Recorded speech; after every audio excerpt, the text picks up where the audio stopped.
Hey everybody, it's Jim Kielbaso, and I want to talk to you about speed training. And there are three components to any speed training program to make it work maximally. And oftentimes, I don't think people take all these things into consideration.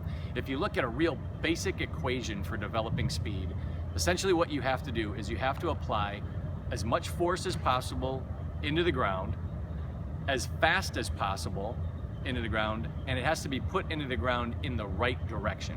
So you've got those three components. You've got force into the ground, number one.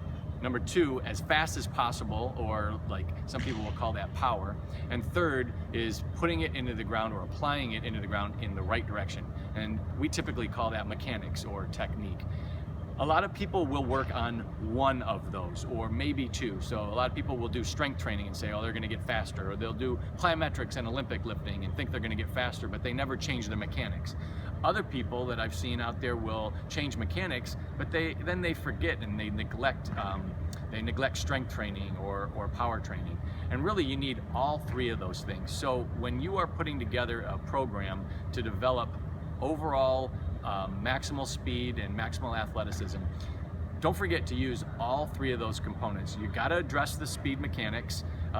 In my opinion, that's the first thing that needs to be addressed, because if you start developing a lot of strength without the mechanics, you're essentially putting more force into the ground in the wrong direction, and people are more apt to develop bad habits and to really reinforce those. So I would start off with making sure that, especially young athletes, you really work on mechanics.